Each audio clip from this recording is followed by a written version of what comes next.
Alan, that sound you hear in the background is no noise today. Yeah. But we're still remodeling the basement. Here we are, everybody. And you have guests coming. And I have guests coming. And once there's again, no bathroom. Once again, I'm going to change the name of the Trusted Toolbox to Just Give Me 3 More Days Contracting. Mañana. Just give me 3 more days. Contracting. So this is where everybody says the what do they say? The cobbler's son. Shoemaker's kids have no shoes. Right. So this is one where I said, my project or customer project. I'm like, go customer project, go customer project. And then they came back and said, okay, we do this for this amount of money. And I'm like, no, find another number. I'm the boss. El Jefe. So we found the right number and they're starting and we're going to finish. But yes. Well, of course they're going to finish, but when? We're actually on track. So we're recording this. Define track. Well, is it sort of a moving target? Just give me 3 more days. Name of my contracting company. Danielle, feel free to steal that one. But before we get to Danielle and our guest today, we had a special gift given. Yeah. To super cool. It's way up there. But we got our own Small Business Safari podcast bourbon glasses from Marika Ponton. Isn't she the best? She is Danielle, you got to be the best now, but so you can't see it because they're bourbon color. I guess I probably should have told her we drink a lot of bourbon. So they're bourbon color, but no, that's kind of cool. You don't see the letters, and then the more you drink, then the letters reveal themselves. That is cool. She is super cool. She was a great coach. She is Profit. She's the Profit coach. Marika Ponton. She was a great guest. A lot of fun. Somebody I met years ago when she got into her own small business, leaving the Big Four consultancy, made the leap and asked me if I thought it was a good idea, and I told her exactly what I thought. Which it's kind of funny that you say that. I have a funny story. Yeah. You know my tennis partner? I do know your tennis partner. Yeah. Very well. He's a blunt instrument, and we were on our way to our match last night. 6-love, 6-3, by the way. And our podcast came up, and he goes, yeah, I've listened to a couple of your episodes. Do what? It's not for me. Oh, I love him. That's right on brand with this dude, man. That is so right on brand. No, if that's me, I just don't even mention it. Or I go, how's your podcast going? Or, tell me a funny story about your podcast. No, it's not for me. You know why? Because this is for people who want to excel in small business. These are for people who want to ride up the mountain, see what success looks like, and not languish away in corporate America hidden behind their cubicle. But I do like having friends that actually tell the truth. Say what they're thinking. Yeah, well, when he listens to this one, suck it, buddy. You stay in your little cube, you get your little 401k, you get your little health care. Maybe you get a watch. You know what? You don't even get a watch. You might not even get a 5-year pin. Huh? Yeah. Take that. So let's get on it. Let's start racking it, man. Let's go make it happen. Let's go make some work happen. Venture team. Or not. Or because, it's not for me. That is so on brand for that dude. That's so classic. That's the title of this one. Not for me. Do you want to make money? Not for me. Hey, do you want to run your own business? Not for me. Do you want to take care of your own world? Not for me. Do you want to make sure you got good books? Not for me. But today, we're going to do it. Yeah. Let's get into it. Danielle Hendon is here from Corners CFO to talk to us about make sure you got good books if you want to get to the top. I got a feeling you got to have good books. And to take that analogy, you got to have a good backpack. You got to have it with the right stuff in it. And if you can't take stock in what's in there, you probably got some problems. You know what I'm saying? If it's too heavy, you're probably not going very far either. Ooh. Oh, man. He's like sensei already. She is good. Wow. Danielle, thanks for joining the show. So today we're going to talk about what you do a little bit, but let's go right into this. So what is the stupidest thing we all do as entrepreneurs trying to scale our small businesses? Focus on revenue instead of profit. It's a little too heavy. That's a little too heavy in the pack. You know what I'm saying?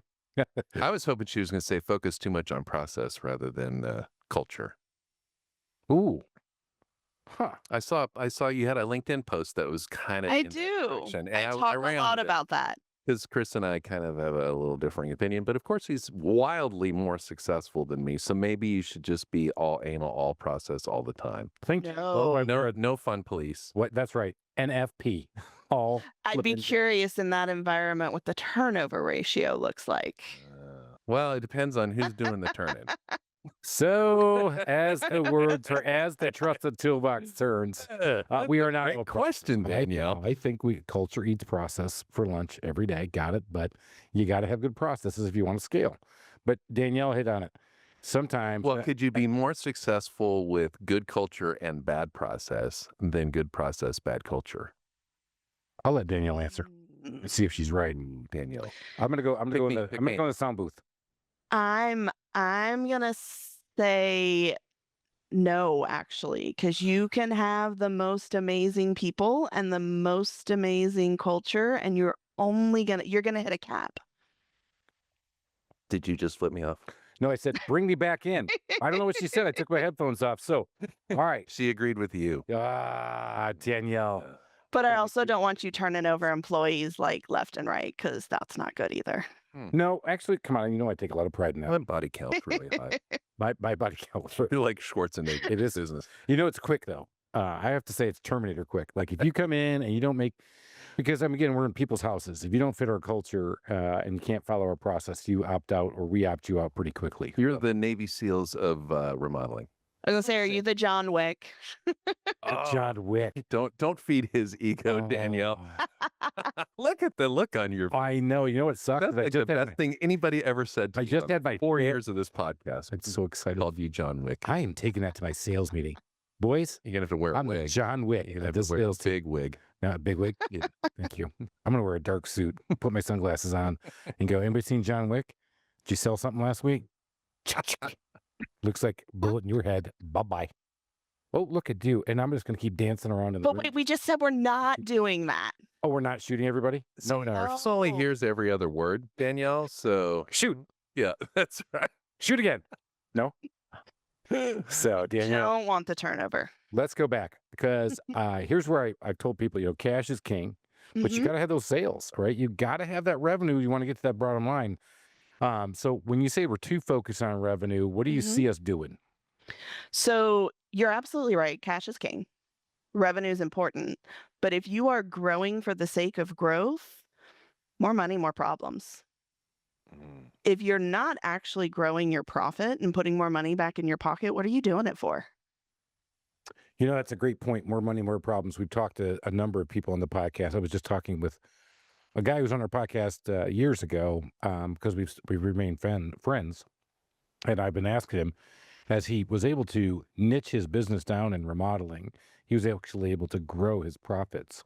I said, as I'm going through that, doing this similar exercise at the Trusted Toolbox, what I'm worried about is that I relied on that gross profit dollar size, but when you really looked at the net wasn't being fed by the right part of the business.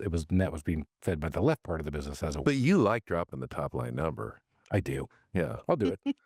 I just today. Danielle, there's the conventional wisdom of if you're not growing, you're shrinking, or if you're not growing, you're dying. So there is, but I also think, and I may go against the grain here, I think there are a lot of businesses that are in this and they're legitimate businesses, and they're in it as a lifestyle. When you hit a certain point and you're happy with it, you can stay steady state and be happy. You don't want to be going backwards. You have to be paying attention. You have to be changing and pivoting and maintaining the business, but you don't necessarily always have to keep growing revenue. You have to keep growing your pipeline. You have to keep growing your connections. You have to keep maintaining your business and feeding it, which to some might feel like growth. But you can absolutely, we've got one of my favorite law firms has been with us for, almost 5 years now. And when she first came to me, she was like, I just don't want to go backwards. I want to make sure that whatever we do, I can maintain what I have and I don't want to go backwards. And she is perfectly happy doing so. So are you an example of, practicing what you preach, because you've niched super tight into, CFO for law firms, which I'm like, I've never heard of such a thing. And is that as a result of you were a CFO for everybody and you kind of found the sweet spot? Talk about that. So when I started the business, everybody tells you riches are in the niches and nobody wants to listen. And I was one of them. I was like, no, I can, why not? Professional service-based business. And literally I would have told you that this time last year. I would have said professional service-based business. But to the point you were talking about earlier, I realized 80% of our book was law firms. And I could talk about the ins and outs and all the different things that come with law firms and write those processes efficiently with all kinds of automation because I know it, versus somebody coming to me with a marketing agency. And I'm like, I don't know what systems they're using. I don't know what software they're in. I don't know what the average rate of pay is for their people.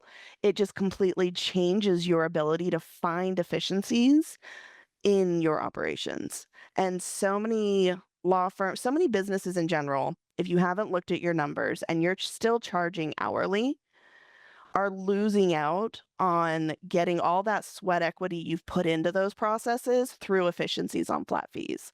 What I mean by that is if I know exactly how to do a law firm and now we can get it done in, I don't know, 3 hours, that's way underestimating. But if we could get it done in 3 hours instead of 10 when we started, that 7 hours gain in profit is because we've put in the sweat equity getting there. It's not free.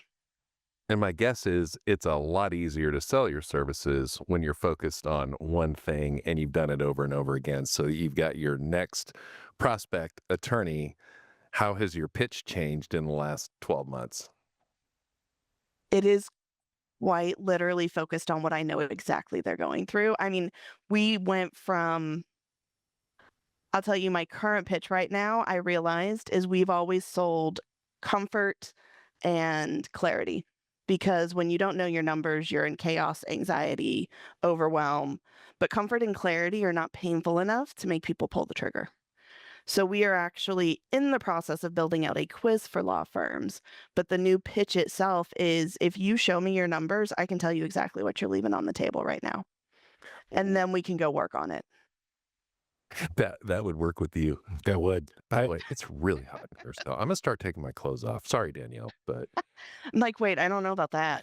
I know, seriously. I didn't know it was that kind of show. Whoa! Hey, we're going to a new John. explicit. We are. We're going to a new. We're going to a whole new genre. That's right. Yes. All right. We were true crime, right? We were true crime. We've been true crime a couple times, and now I guess we're going to go into the sex industry. Okay. And this is not good sexy, but No, career, not it's at all. really kind of niche. All right, Yeah. that's one word. I'm thinking of a couple of words. Way to bring it full circle. All right, let's go back. So you said you changed your pitch. You changed that as you made that switch to the niches. Again, I've heard the same thing, Danielle. Yep. When I first started 17 years ago, I would do anything to anybody at any time. I really would. And you have to learn where your specialty is. So you've learned it, but it's still hard to go, okay, I'm going to turn away that marketing agency on number one, and I'm going to turn away that professional service firm on number two. How did you gain that discipline to move to it? I'm going to be entirely honest. And everybody I've talked to that says the riches are in the niches doesn't necessarily turn away the other stuff.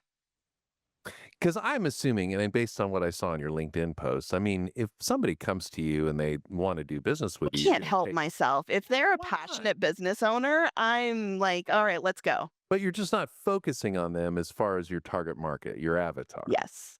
I'm not focusing on them. And I'm also not. We're very focused on the law firm space in the sense of who we network and spend time with from a referral relationship and in our marketing efforts. It streamlines the marketing, but it doesn't mean I'll tell you, one of our clients that's still on my books is a group of guys out of California that sell merchandise, or they make the merchandise for bands that go on tour all over the US. Ex-music that's major fun. in me is like, Get how rid do of I them. say no? No, you can't say no to that. So you hit on the exact fallacy that I love telling everybody. A lot of people give you that lip service, that niches bring the riches, but in practice, if you got in their books and saw what they were really doing, they didn't all the way niche down. But I will tell Well, you, I there are think- riches in the niches from an efficiency perspective. So, I mean, I think take your it's- business, for example. If you niched down to a specific type of that construction area that you love to do, and it has to be what you love. I always tell people my purple hair is my litmus test, because attorneys are two types. And if they get on the call and they can handle the purple hair, we can do business. If they can't, then I got referral partners. I should- But There's That might be a little lot difficult. less purple on your head, my friend. You should go for the purple. Purple tips. You, you should go for the purple stash. Maybe There you go. The purple Van Dyke, as it were. But if you Like- think about it as a process person, if you are focusing in one specific thing, those processes are going to kick butt and you're going to be really freaking fast. This is the first time in 4 years, though, that we've actually kind of uncovered this little secret, which I think is great because we do talk about niches a lot. And the fact is, your niche is your focus. But if you've got low-hanging fruit coming to you, you don't turn it down. You don't. As long as you've got space. Yeah. You got space and you got, and the process to handle it because I Yeah. think you're right. Because once you have your model down and you know your own efficiencies, is that when you step out, it's not as efficient. That means you got to do a little bit extra work. And sometimes Yep. that's where we lose our profit margin is when we have to do a little extra work, kind of kicking out there and getting around it. So are you focusing on the Houston area where you're from, or are you? We are nationwide. I actually had a client in Canada until recently. We love Canada. She was a Canada.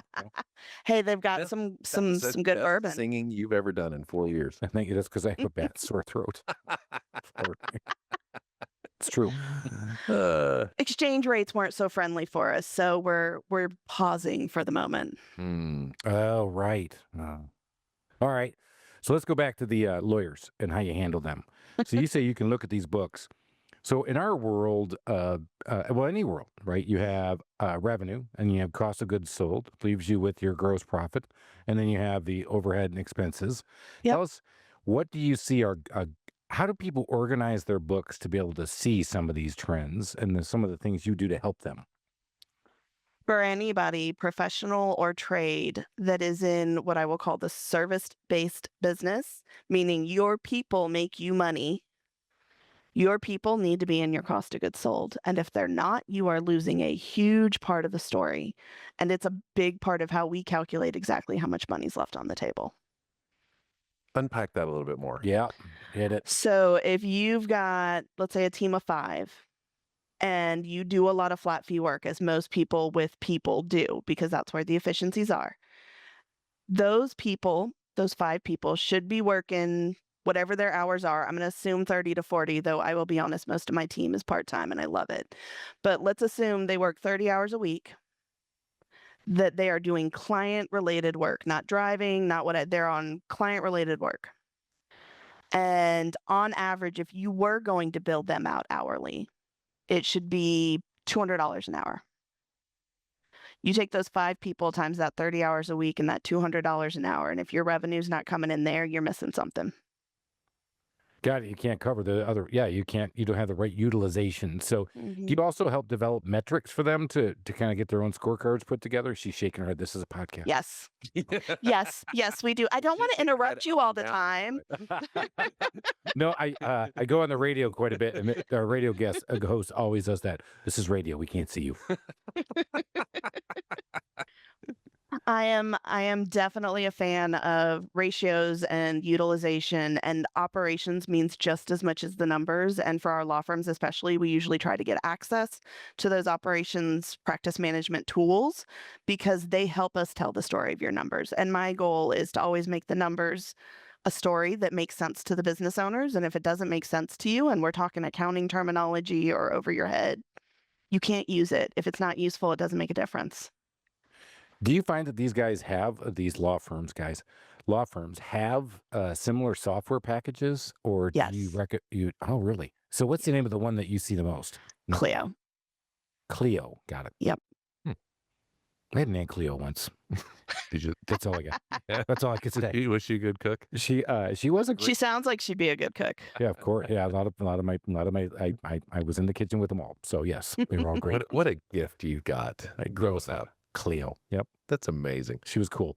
Yep. She let me in the kitchen all the time. All right. So back to Cleo, the financial system and law. So we get distracted pretty easily, Danielle. Do what?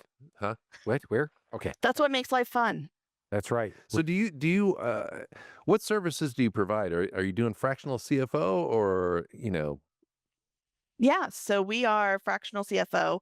That means different things to different people. It So means one thing to me. So what does that mean to you? What are the different I'm things? curious what it means to you. Yeah. Do tell. Well, I'll explain all the other pieces, but I want to know what it means to you now. so there's a company that gets to a certain size where they need more than bookkeeping. They need a CFO, and yet they don't think they can afford one, so they can get a fractional one. So they get a part-time CFO, who then ultimately pays for themselves because they're so freaking smart, and then all of a sudden they become the full-time CFO. That's how I view That's it. a good start. Okay, Danielle, continue. Thanks for the condescension.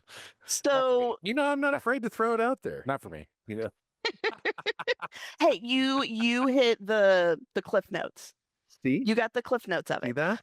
See how A shallow I am? little deeper down, Oh. a little deeper down, you're gonna have your startup CFOs, your funding, your private equity, the people that are gonna help you talk to a bank, whether it's a startup situation or a cash crunch. There are CFOs that are very well versed in how to get you more money. And we are not one of those.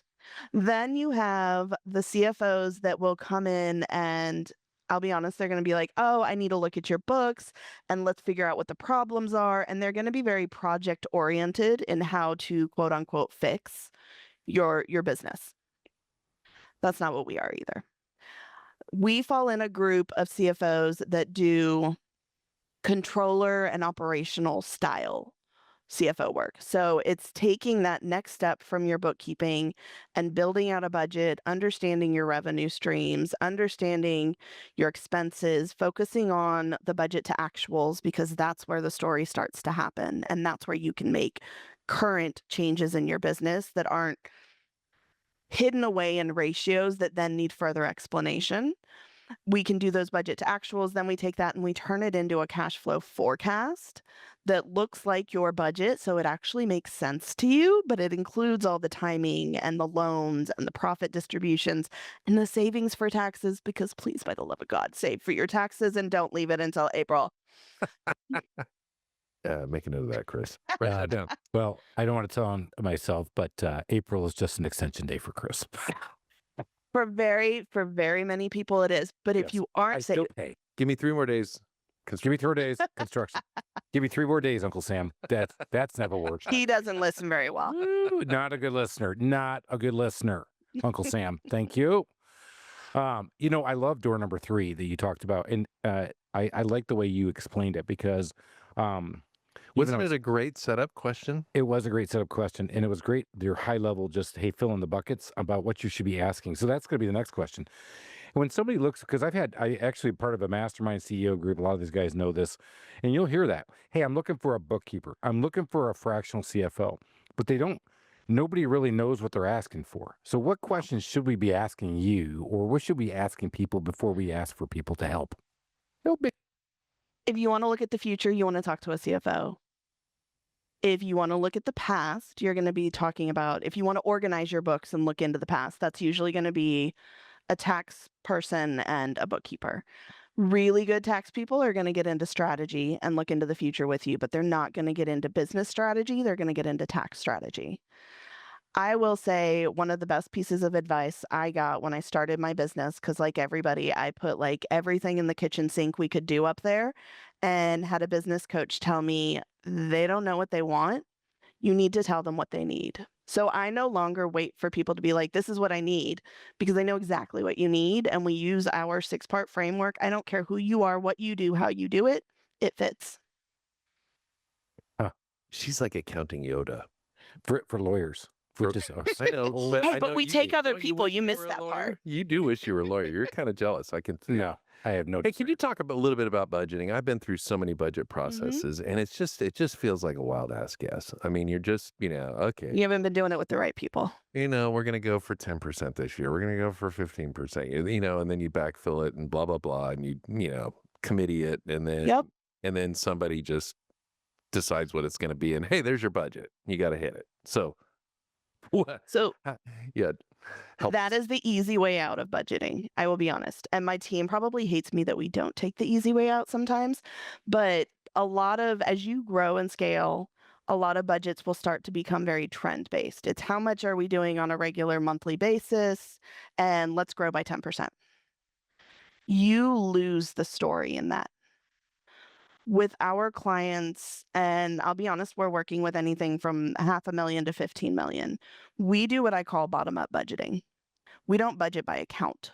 We budget by activity within that account, so that then I can look at your books and compare exactly between your budget and your actuals and know what the difference is and why. And then we get to start to tell the story, because the goal of a budget isn't to hit the budget. And when you start doing these trends and these 10%, it becomes this, I just need to hit the budget. And that's why people backfill and move things around. The goal of a budget isn't to hit the budget. It's to understand why you don't hit the budget. So you can either repeat the good things or fix the not so good things. When you don't hit your budget, you get to either make a change to your budget, which means we're changing our expectations, or you get to make a change in your business and get back on budget. All right, back to budgeting. Not really. I don't want to be back to budgeting. No, because it's so frustrating to me, because you sit there and you go through all the gyrations, and ultimately the CEO just kind of knows what number they got to report to the investors or whatever. Yeah. So let's just freaking give me that number, and then we got to figure out how to get there. But you've got We go backwards. a more granular way that I honestly have never been a part of. So I would kind of hope that you can unpack it for our listeners who are thinking about, how do I plan for next year? Yeah. So we talked about revenue from a capacity basis. That is quite literally how we budget. If we're not hitting capacity, I want to know it right away, and we're going to talk about it. So we budget by your people for revenue. Smart. And then for your expense side, we go through all of those. And before we even budget, when we're going through our onboarding process, we put things in one of 3 categories. You have what I like to call your required costs. I don't know a business that runs without cell phone and internet at a minimum. Like, you got to have something. Then you have what I like to call the personal perks, the things your tax CPA or EA has recommended you run through the business. My favorite example, my kids are on payroll. They don't add an ounce of value to the business, but they do add value to my tax deductions. So they're there, and it's defensible. Chris is writing that one down. But then everything else, if it's not required, I was like, we're going to come back to the Follow me in, kids. son and daughter and wife. Yes. Contracting. So the fun part about kids, and now I'm sidetracking, but the fun part about kids is they don't have to file taxes if you stay under a certain amount. Bingo. Except for it should be daughter and wife and Lalami and son. And Lalami and son. Probably the name of your entity. Right. Yes. So no, they're all part of the holding company. So let's get back to it. So kids. Everything else. Third is run the kids through the business. Yes. We'll run them like a wash. Under 18. That makes a difference. That's a little problem. Oh. They got to report a little bit more of it when it's not. But if you do have kids that are under 18, it's quite literally tax-free. I like it. And yes, I did it. There's a nugget. It is. It is a great nugget, guys. Are you drinking bourbon too, Danielle? She is. I am not. I wish I was, but I have to go drive and pick up kids in a little bit. Oh, so do we have kids under 18? I do. So mine are both on my business. I like that. My little tax deductions. Come on. When you pick them up, come on, my little minion tax deductions. Get the car. I have been never so happy to see you. I just got off a podcast. You know what? Right, Worth how much me? saving me now? You know, you guys keep costing. I love you this much, actually. It's this much. It's this much. Oh, they cost more than they save, I promise. Oh, well, you're talking to one who's got 3 over here. That's Alan, and me who have got 2, and I can't seem to get 2 of them off the payroll. If it Mine are on swim team, and it adds up fast. Man, that's a loud sport. that, you know what, and it's time consuming. Yeah. Oh my God. Hey, we're going to the swim meet. Where are we going? Oh, we're going to the swimming pool. 2 hours away. Sexy. It's yeah. And you go there, you're like, hey, this ain't no swimming pool. Where's the palm trees? Oh no, we're in a natatorium. I do what? Yeah, I'm like, okay, for how long? Well, 8 hours. I'm in heat 1, 6. Yeah. I'm in 29 and 512. You're like, do what? Your kid has like 3 minutes of swimming in 8 hours. Yep. Yeah, they grew up. And they might even miss it. Yeah. And then you're like, what did I come here for? Yeah, because you're up there in the stands. Go, where are they? Where? You know, I'm kind of glad my kids don't swim. Well, mine did, and then stopped. Thank God. But we got into tennis, and yeah, that same thing. At least they played a little bit more, but you're still there all day. Oh, boy. All right. Well, God bless you for doing that, and don't let them forget. No. It's just a little bit different, but you cost me a lot of money. All right. So let's. Okay, so we got personal perks. Yep. We've got our required. Everything else that is in your expense side of your P&L is an investment in your business. And we go line by line to the extent we can. I'm not looking up every single restaurant, but line by line. And we say, hey, For you. what is this giving you in time, money, or both? And if it's not, why are we spending it? Do they do much advertising, law firms? Oh, yeah. So you work with the ones that do a lot of advertising, yeah. Some of them, yeah. Okay. That one takes a little bit more. It's not an immediate time money. Then it becomes, I want to know how are you managing it? What are the metrics? How do we know it's working? Yeah, that's so hard, especially right now in the world with the AI coming in. I just had a great analogy. I'm going to share this with everybody. AI, Be good because you set it up. You just said it was great. it is. But it wasn't mine. Really? It's not mine. It's not mine. It's somebody else's. Watch this. Better be great. AI is not new. We've had disruptors before when it comes to working with people in business and advertising. Go back, television. When it first came out, there were 3 stations. They had 70 million viewers, not 70%, not that 70 million viewers that were captive watching just 3 channels. So you had advertising there. And so we talked about how this is not a new thing. It's just something you have to get used to and you have to understand. TV wasn't going away and neither is this. All right. So I thought that was a great nugget. I think that was an amazing Look at that nugget. look on your face. I'm going to put No, I was that. I'm having going to a put that in the show notes. I was having a Yeah. conversation with Michael about AI, and I actually went even further back to a disruptor, which was back in the old days, artists were portraiture. It's like they did landscapes, they did people's faces, and Right. then photography came along. Yeah. So then there's no need for portraiture. And that's what sprung cubism and all the different kinds of art that were what we call modern art, because there was no point in making realistic renditions of the image that you were looking at. You know what? I'm going to give you that one. That is good, but still TV's better. All right. Not for me. Not for me. All right. All right. Back to Danielle. What else, Danielle? Great, Big Bird. Okay, so we talked about how to budget for your revenue, how to calculate it. Now you take those expenses and you want to figure out how often they hit. The ones that you don't get rid of, you're going to figure out how often they hit. And the purpose of a bottom-up budget, unless you have a tool, you're going to want to do this in Excel, is you need to go through and figure out what is that cell phone monthly? What are out of all those expenses that we've decided we're keeping? When do they hit? How often do they hit? How much do they hit? And which account do they roll up to? How often That are they is- like half off? Like when you start saying, let's look at your expenses, you're like, my cell phone's like $100 a month. Okay, let's go look. Actually, you pay for all 4, so that's $400 a month. Oh, yeah, right. Okay, write that down. My internet, I think I'm on the lowest plan. Let's just put 80. Anything you put on your credit card, I guarantee you're half off.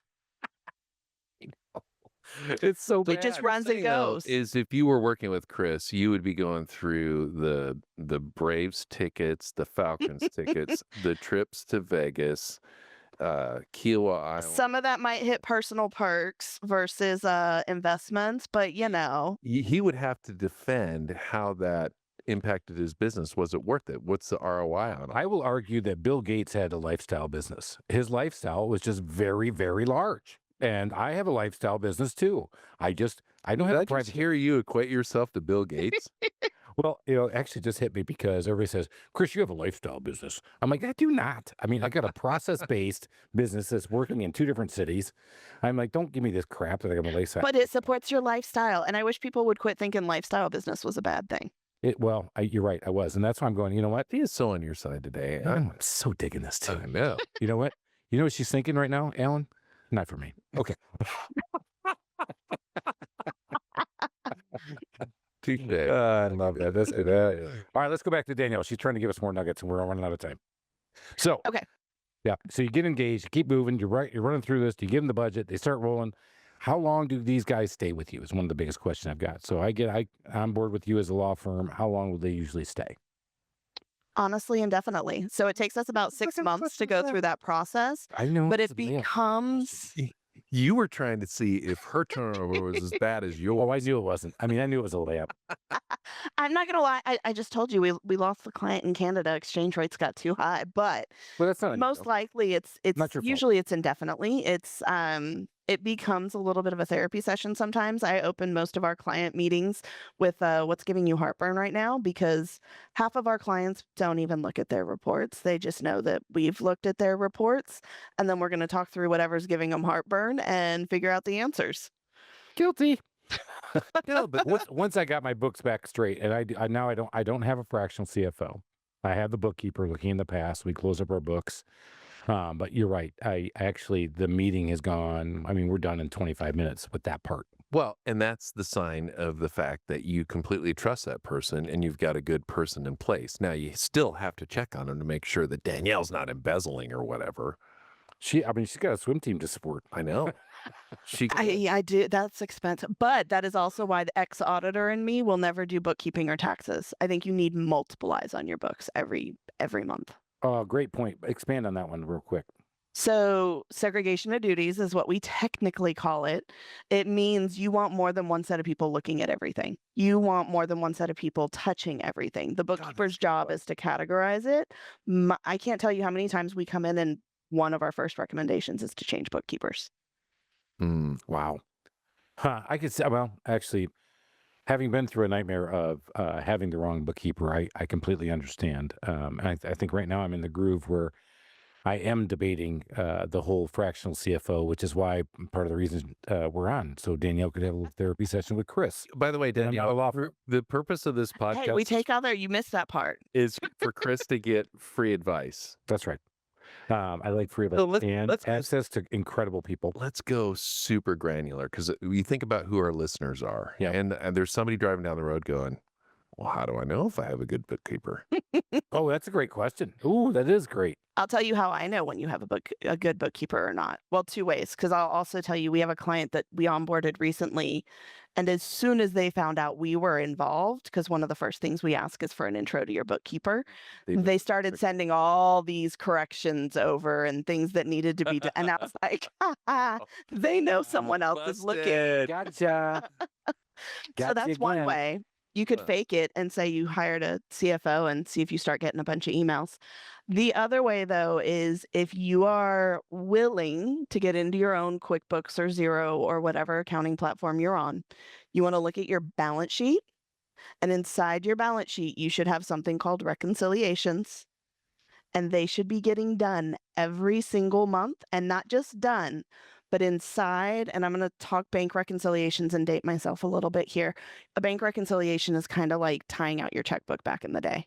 So when you open that bank reconciliation, the goal isn't that your books and your bank have the same number, because they shouldn't actually most of the time. There's going to be timing differences. There's going to be a check that got written and hasn't been cashed yet. There's going to be things in there.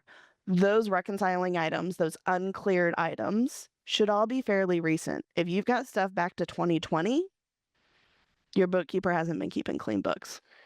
That is the gold nugget of gold nuggets to your granular question. You want to know, and most of us are probably on QuickBooks. Let's face it, because QuickBooks is kind of like Google. Everybody seems to have that one. If you've got, Ubiquitous. yeah. So just go, and all you have to do is go to Ubiquitous. reports, reconciliation, and see when it was last done and how far back some of those outstanding items are.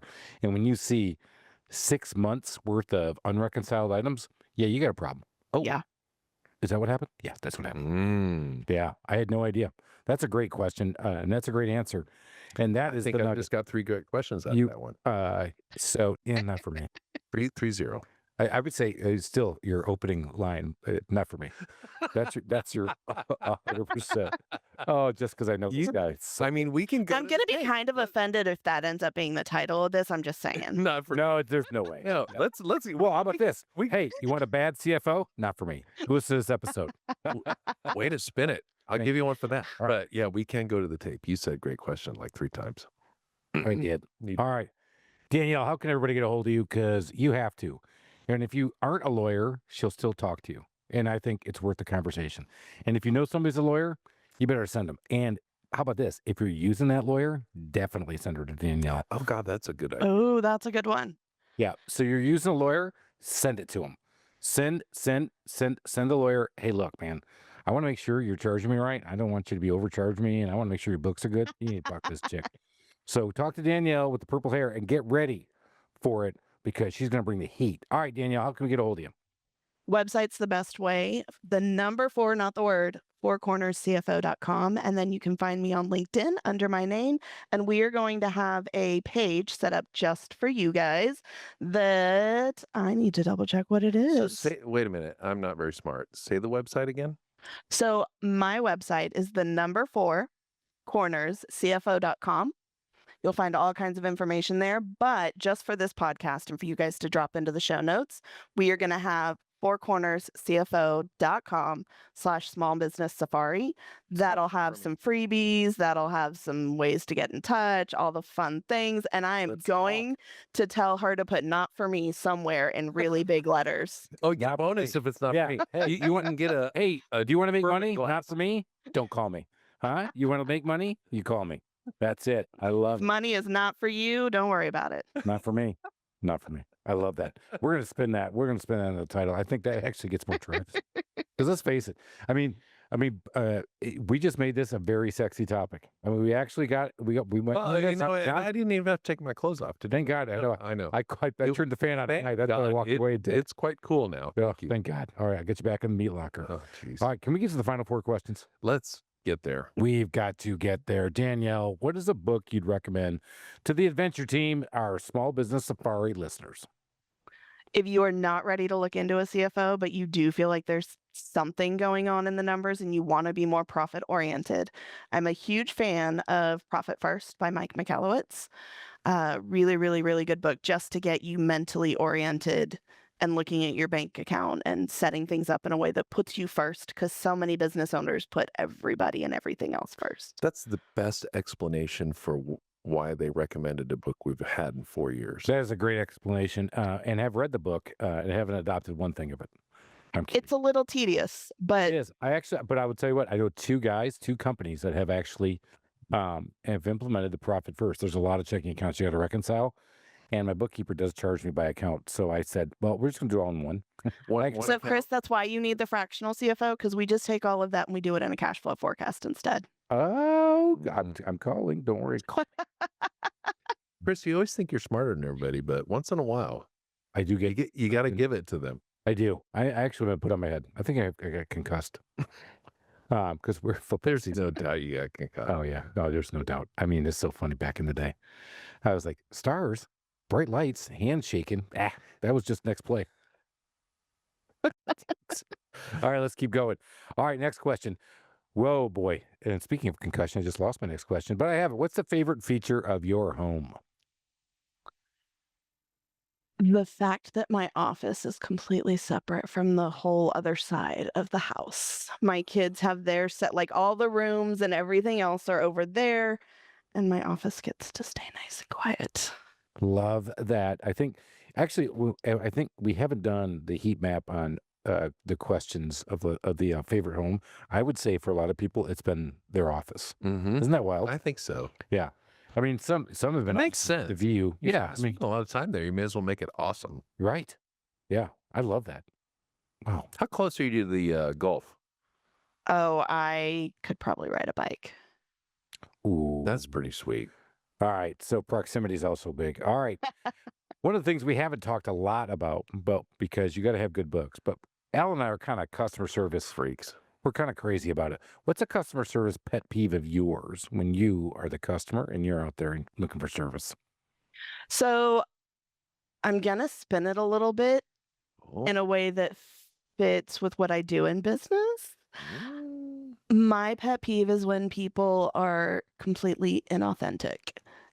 The millions of LinkedIns and everything else that people get that are just not authentic. Like people reach out and they're like, "Hey, can you do my taxes?" And I'm like, I don't help people with taxes. I don't need help helping people with taxes. So it's not you mean even my people actually business. ask you? No, I was thinking the other way around on LinkedIn. I was thinking douche factor. On LinkedIn, hey, I can take your website to the next level. I don't know Yes. who you are. And have you looked at my website? No, clearly not. Hey, you want your podcast to get more listeners? Have you found out how many listeners we have? I mean, so sure, we all do. Well, But but why people would I will go with you intro over it. people I've had on it? They will intro it in a way that they're like, they might be a customer. They're like, hey, can you do my taxes? I help other people do blah, blah, blah, blah. Other tax firms do. I'm like, no, I don't even touch taxes, but you didn't look. Oh, so in Houston, do you say bless your heart? Can you say it down there or no? We do say bless your heart. That's right. Yeah, that's Southeast. Oh, bless your heart for that stupid LinkedIn message you sent me. I have to agree that that's becoming really noisy. All right. So, you ready? I want to know if Danielle's ready because she was not thinking correctly. This is I the was first. not. No, I mean No. everything else she said has been flawless. I don't want to hear about And- contractors screwing up because I'm only just give me 3 more days contract. Yeah, we want to know how Danielle hurt herself. Oh, and I'm going to go finance on this one. So I'm like Oh. a total Excel nerd. My personal budget sits in Excel and I keep up with it fairly frequently. But when you get a formula wrong, it can make things really bad. And I had a formula wrong and I think we were 3 or 4 grand off on like my tax calculation for like because I also keep up with what do we think taxes are going to be with the business. And I was like, now we got to go find 4 grand for that By the way, payment. she I said didn't know. But we And we bleeped it. No, that's awesome. You know what? That is a great DIY nightmare story. Because great answers. I've had that same problem. You're like, Can you imagine how bad she would feel? I know. That? You mean it? Oh, doesn't the sum up cobbler's correctly? kids have no shoes. I'm the worst at my Yeah. books and taxes. Oh. Great confession. Danielle Oh. has the best. Danielle Hendon has done it. She's kept it authentic. She's kept it real. She is the one that you need to talk about when it talks about fractional CFO. If you didn't learn something today, man, that's on you guys. You just got another great lesson on how we can all run our businesses better. Keep it up. Keep watching. Hey, if you didn't stay on this this long, this one, whatever. Why We're on talk to YouTube. them if they weren't there? Hey, if you're not here, get on.